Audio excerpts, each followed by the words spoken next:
Hey, I'm John Levin, and I'm on this episode of Guitar Leads with Caleb Rapoport. He is.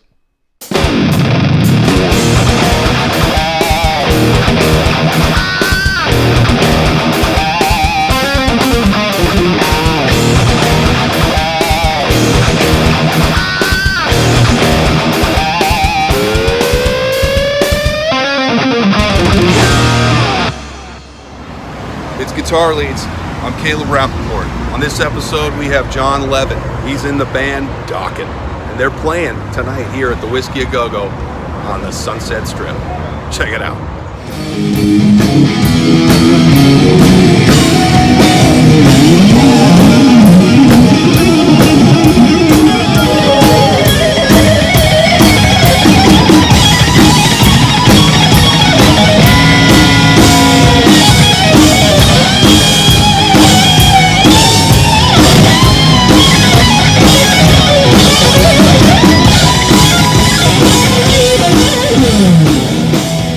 Levin.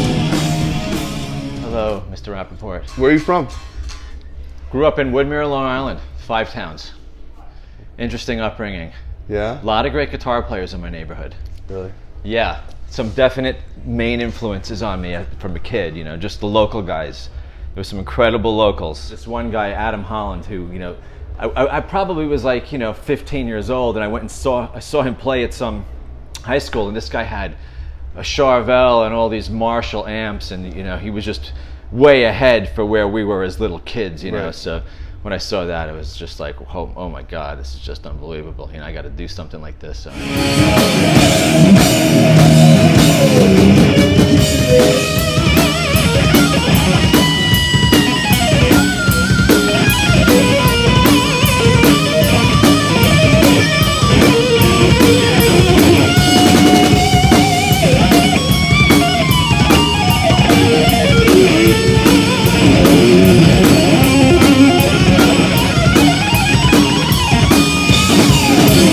When was the first time you picked up a guitar? I had a couple piano lessons, then I found the guitar in the basement, and that caught my interest a lot more than the piano. So I started learning a couple chords, and a friend of mine had this Beatles complete book, this thick black book with every Beatles song you can possibly imagine in there. So I got a hold of that, started learning a few chords, and he had an electric guitar, so as soon as I saw that, I'm like, what am I doing with this thing? And then I said, Dad, there's this, I really don't want this nylon string thing anymore. Can you get me something better? And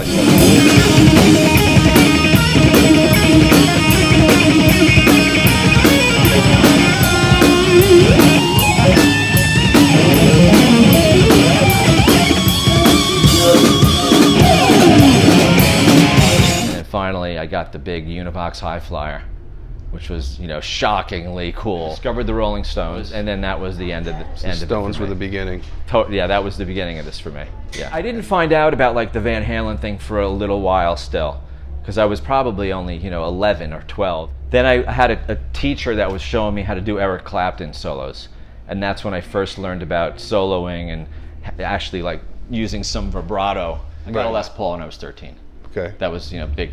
Very big thing. Bar mitzvah? Yeah, it was the bar mitzvah present. I kept telling my friends, it's in my house, like I was that excited about it. I'd get out of bed as a little kid and open the guitar case up to look at it. Awesome. So that was a big thrill for me, to have that. I still have that guitar. I didn't know about distortion or anything yet. I just had a clean amp. I didn't know about sound or anything. And then finally one day, a friend of mine wanted to play a Who song, and he's like, hey man, your guitar doesn't sound right. I'm like, why not? He's like, you're supposed to have some sort of distortion on there. Right. I'm like, what's distortion? So I didn't know.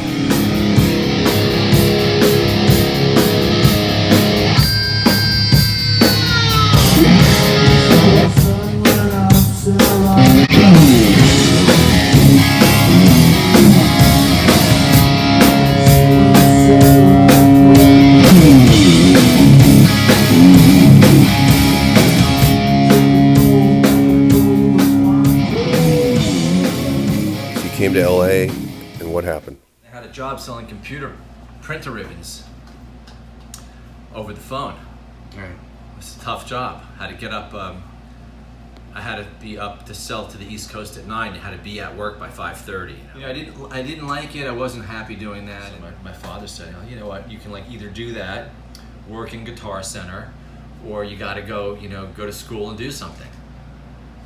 So that was like my options at that point. So I figured, if I don't get something going on, I'm gonna have to move back to New York, which I really didn't want to do. So I figured I better go to school, And I got in, and then as soon as I got in, I said to my parents, I'm not going. I'm dropping out. I want to play music,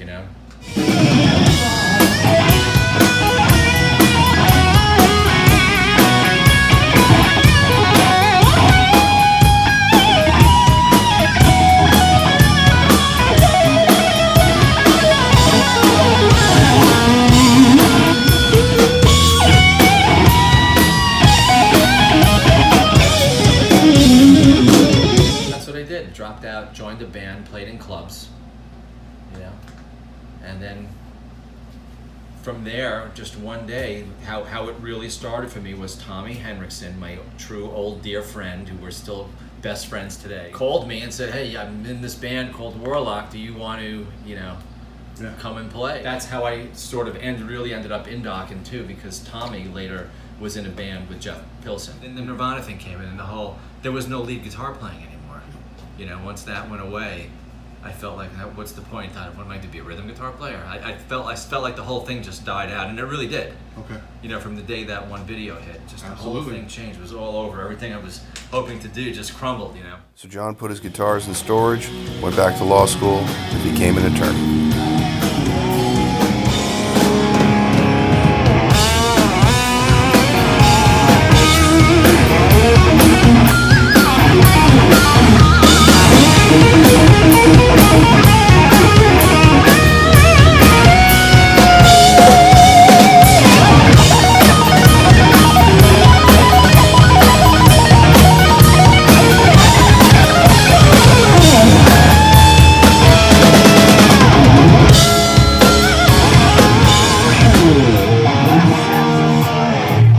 So how did you get the call for Dokken?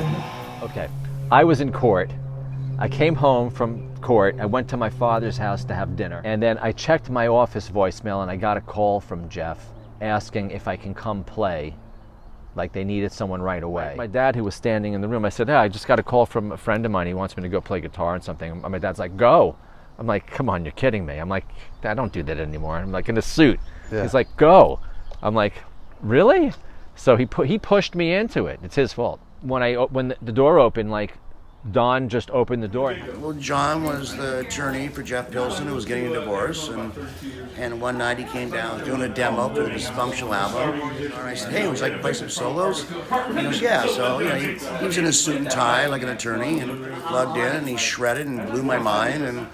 And a year later, we were playing in front of 28,000 people. That's how it happened. That was 22 years ago.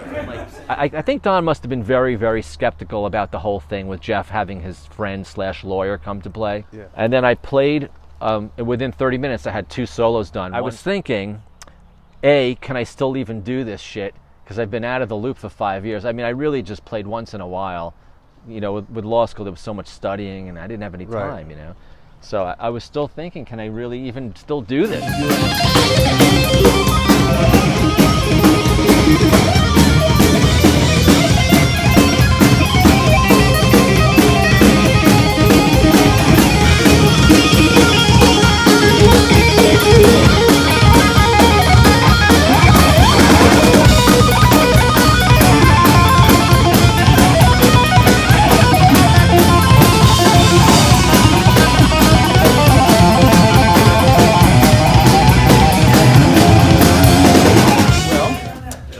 Jeff Pilson brought John into the group one time, and I thought, God, he played so well. And he was quiet because I could tell he was nervous, but I didn't know that. And then we played a show, and I met his father, and his dad was just amazing. And he just was the hero of the show. And I thought, well, if this guy can do this, then he can, he can stick around.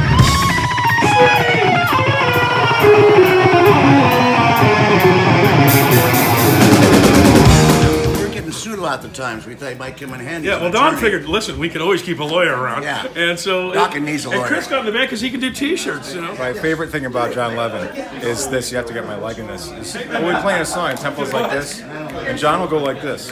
Okay. It's like two different things. I don't know how he does that. He's smooth. He's not like a abrupt guitar player. He's like, and I like that. It's musical. It's cool. He's very educated musically, and it's cool. He's good. You'll see.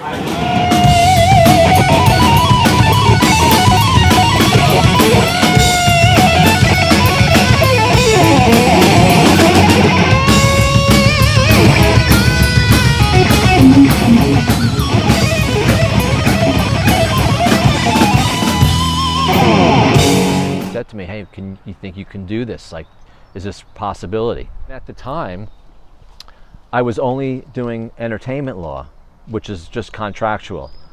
So I was able to do it from, all I needed was a phone, a computer, and a printer. You know, if I can work on the bus. You wanted to do it. I wanted to do it, yeah. It was a question of realistically, could I do it? And then I figured, I'll get a laptop, I'll buy a portable printer, I'll take a bunch of office supplies with me. So I did it. And I had like a makeshift office on the tour bus. And it worked out great. When you play these songs, are you thinking, what would George do, or what did I?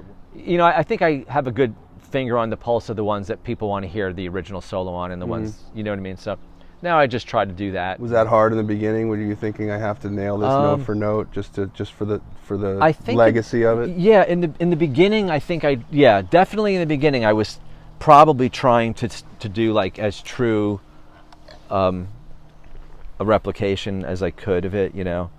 And we were writing our own stuff too, so I thought, you know, it doesn't matter. I can do what I want to on the records that we're doing. So, but you know what it reminded me of, like when Zakk Wylde joined Ozzy, and I went and saw him. He would do the Randy Rhoads solos pretty much, you know, with a little bit of his own flavor in it. Because and as a fan watching that, I'm like, you know, I remember thinking, that's probably really cool because that's what I know as a kid, and I want to hear that. And then on the other stuff that he did with Ozzy, then he does his thing. Right. You know, but yeah, he still had his flavor on the Randy Rhoads bits, you know. Right. So I try to approach it like that, you know.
For the show? Yeah, I do. Always. What kind of things do you do? Usually I just start out by playing just, not even really playing anything, just I have to get the blood going to the fingers properly, you know what I mean? So I'll just usually do something that involves like my pinky. Then once I do, then I'll usually start running through a couple of maybe the leads quickly. And then once I feel like everything's rolling, then I'm good.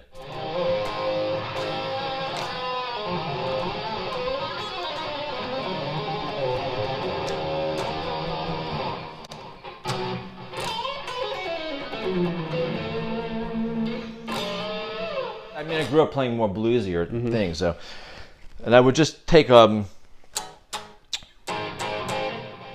like a different, like a bop feel or something, you know, and try and take that and turn it into a rock lick, like for example, like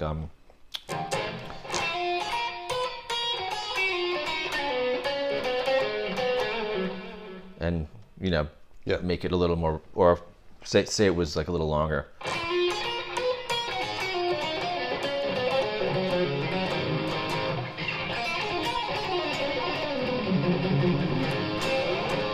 It's a lot faster, but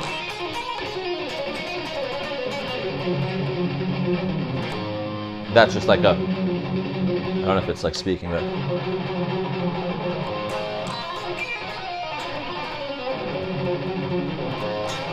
have a tendency to sort of sometimes play too fast, so I try to take slower melodies, and although they always seem to end up going maybe faster than they should, but.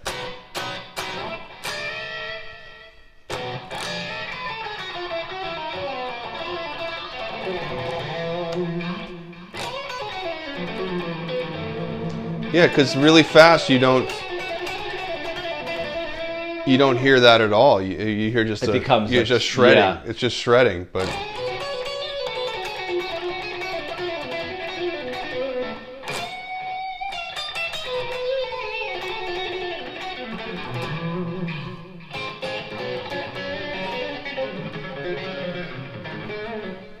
John Levin, thank you so much, man. Thank you so much for doing this. I appreciate it. My thanks to John Levin and Dokken.